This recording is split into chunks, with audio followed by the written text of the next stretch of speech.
ധർമ്മസ്ഥലയിലെ നിഗൂഢതയിലേക്ക് 24 അന്വേഷണ പരമ്പര.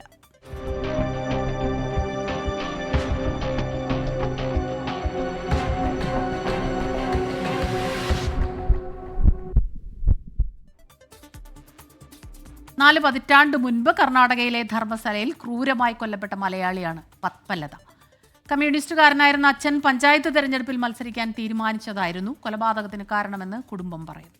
പഞ്ചായത്ത് മുതൽ പാർലമെന്റ് വരെ ധർമ്മസ്ഥലയെ ആര് പ്രതിനിധീകരിക്കണമെന്ന് തീരുമാനിക്കുന്ന പ്രബല വിഭാഗത്തിനെതിരെ വിരൽ ചൂണ്ടിയതിന് ഒരച്ഛന് നഷ്ടപ്പെട്ടത് മകളെയാണ്.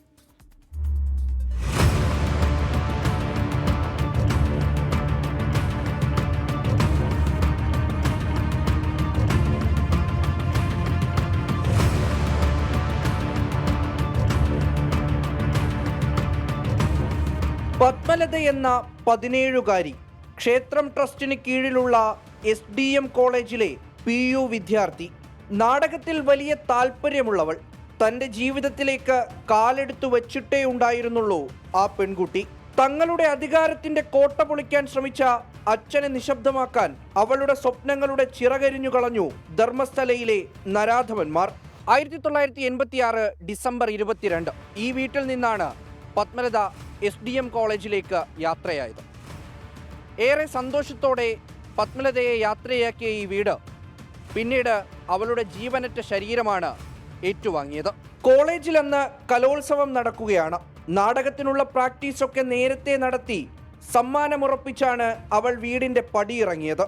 വൈകിട്ട് അവൾ എത്താൻ വൈകിയപ്പോഴും അച്ഛൻ ദേവാനന്ദനും അമ്മയ്ക്കും കാര്യമായ ആശങ്കയുണ്ടായില്ല.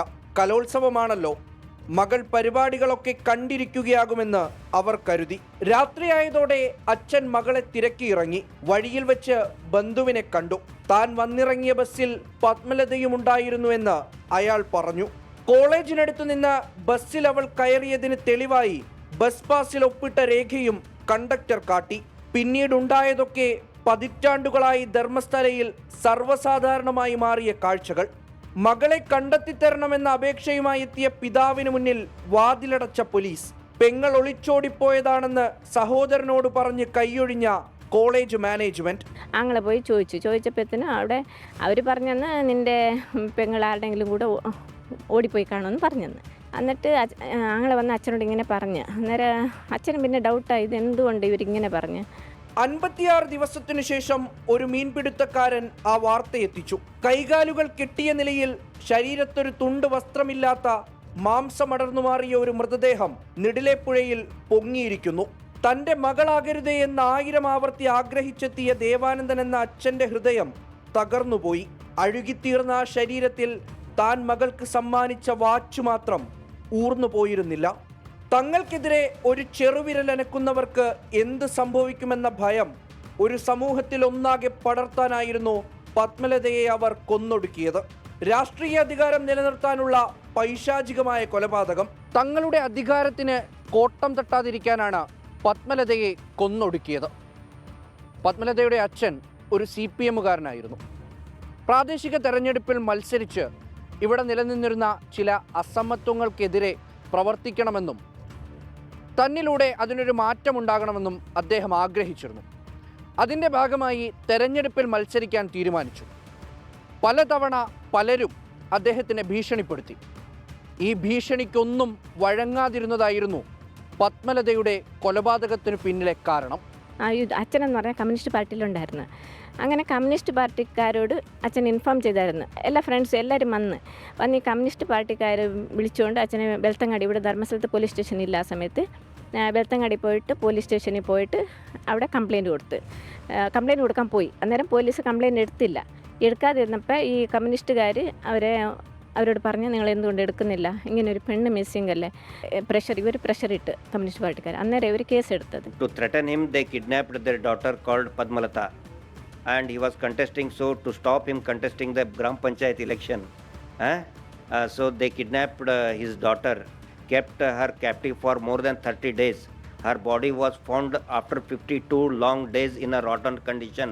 പത്മലതയുടെ കൊലപാതകത്തിൽ വലിയ പ്രതിഷേധമാണ് ധർമ്മസ്ഥലയിൽ ഉണ്ടായത്. പാർലമെന്റിൽ വരെ വിഷയമെത്തി. എന്നാൽ പരീക്ഷയ്ക്ക് മാർക്ക് കുറയ്ക്കുമെന്ന് ഭീഷണിപ്പെടുത്തി അവളുടെ സഹപാഠികളുടെ പ്രതിഷേധം കോളേജ് മാനേജ്മെന്റ് അവസാനിപ്പിച്ചു.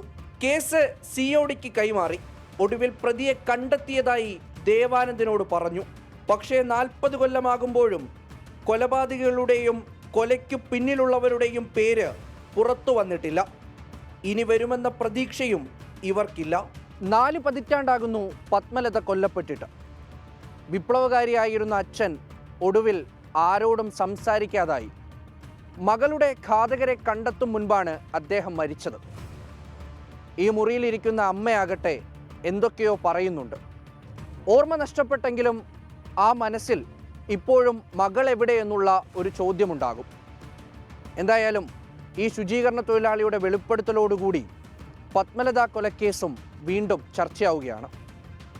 ക്യാമറമാൻ ശ്രീകാന്ത് ഗൗരീശപട്ടത്തോടൊപ്പം ധർമ്മസ്ഥലയിൽ നിന്നും മുഹമ്മദ് റഹീസ്, 24.